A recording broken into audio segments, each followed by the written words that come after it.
बिस्मिल्लाहिर्रहमानिर्रहीम। एक मगरूर बादशाह का किस्सा।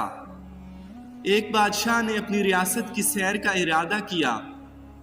बादशाह के लिए एक शाहाना लिबास तैयार किया गया जो बादशाह को पसंद न आया और बादशाह ने पहनने से इनकार कर दिया।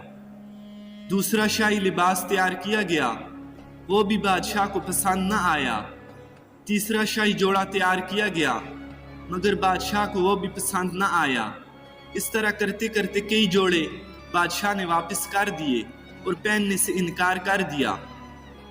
आखिर एक ऐसा जोड़ा तैयार किया गया जो बादशाह को पसंद आ गया और बादशाह ने उसे पहनकर सफ़र करने का इरादा किया। फिर बादशाह के लिए आला नस्ल का घोड़ा बतौर सवारी लाया गया जो बादशाह को पसंद न आया, उसे वापस कर दिया गया। फिर दूसरा लाया गया।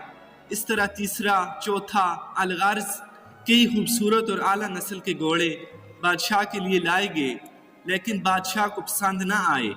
इसके बाद आला तरीन नस्ल के तमाम घोड़े बादशाह की खिदमत में लाए गए जिनमें से बादशाह ने एक इंतहाई खूबसूरत घोड़ा पसंद किया। बादशाह ने घोड़ा पसंद कर लिया और सवारी पर सवार होकर सफ़र का आगाज कर दिया। बादशाह इंतहाई मगरूर था और अपने साथ हजारों गुलाम और नौकर चाकर देखकर शैतान की चाल में फंस गया। रास्ते में चलते चलते बादशाह का सामना एक फकीर से हुआ। उसने बादशाह को सलाम किया। बादशाह ने फकीर के सलाम का जवाब न दिया और तकब्बर करने लगा। उस फकीर ने बादशाह के घोड़े की लगाम पकड़ ली। बादशाह ने उस फकीर को बुरा भला कहा और उसे लगाम छोड़ने का हुक्म दिया। तेरी इतनी जुर्रत कि तूने मेरे घोड़े की लगाम पकड़ ली। उस फकीर ने कहा कि ए बादशाह, मुझे तुझसे काम है।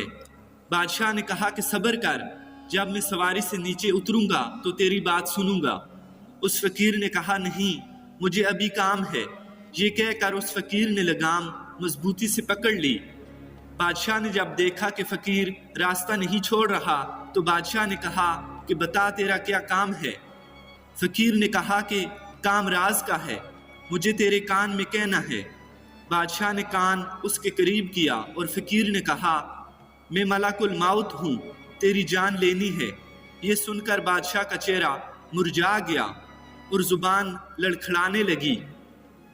फिर बादशाह ने कहा कि मुझे इतनी मोहलत दे दे कि मैं अपने घर तक पहुँच सकूँ और अपने घर वालों से मिल सकूँ और उन्हें वसीयत लिख दूँ। मलाकुल मौत ने कहा नहीं, बिल्कुल मोहलत नहीं मिलेगी, अब तू अपने घर वालों से कभी नहीं मिल सकेगा। ये कहकर उसने बादशाह की रूह कब्ज कर ली और बादशाह घोड़े से नीचे गिरकर मर गया। उसके बाद वो फरिश्ता मलाकुल मौत एक नेक मुसलमान के पास गया। वो नेक बंदा भी कहीं सफ़र पर जा रहा था। मलाकुल मौत ने उसको जाकर सलाम किया। उस नेक इंसान ने कहा वालेकुम अस्सलाम। मलाकुल मौत ने कहा कि मुझे तेरे कान में एक बात कहनी है। उसने कहा कि जी फरमाइए, मैं सुन रहा हूँ। मलाकुल मौत ने उसके कान में कहा कि मैं मौत का फरिश्ता हूँ, आपकी रूह कब्ज करने आया हूँ।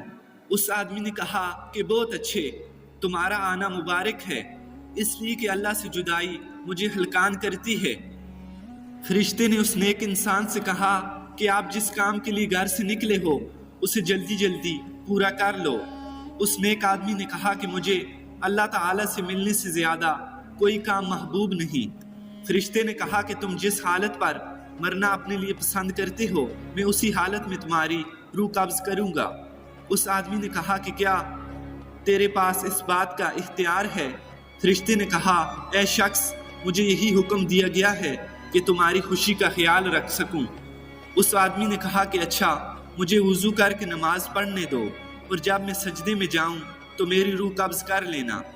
चुनाचे उस आदमी ने नमाज शुरू की और जब वो सजदे में गया तो मलाकुल मौत ने उसकी रूह कब्ज कर ली। प्यारे मोहतरम दोस्तों, कहते हैं कि जब किसी गुनाहगार की रूह कब्ज की जाती है तो उसे शदीद तकलीफ दी जाती है। गुनाहगार की रूह इंतहाई बेदर्दी से कब्ज की जाती है। जब किसी बंदा मोमिन की रूह कब्ज की जाती है तो उसे ज़रा बराबर भी तकलीफ नहीं होती। उसे बस इतना महसूस होता है कि जितना मक्खन से बाल निकालने पर मक्खन को महसूस होता है। अल्लाह ताला से दुआ है कि अल्लाह हमें भी سمجھنے کی توفیق عطا فرمائے اور اپنے احکام کی بجا آوری کی توفیق عطا فرمائے۔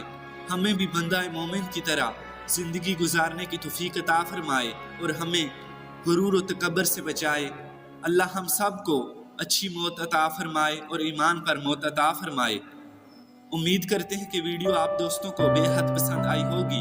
اگر ویڈیو پسند آئی ہو تو ویڈیو کو لائک کر دیں اور ہمارا چینل سبسکرائب کر دیں۔ اللہ حافظ۔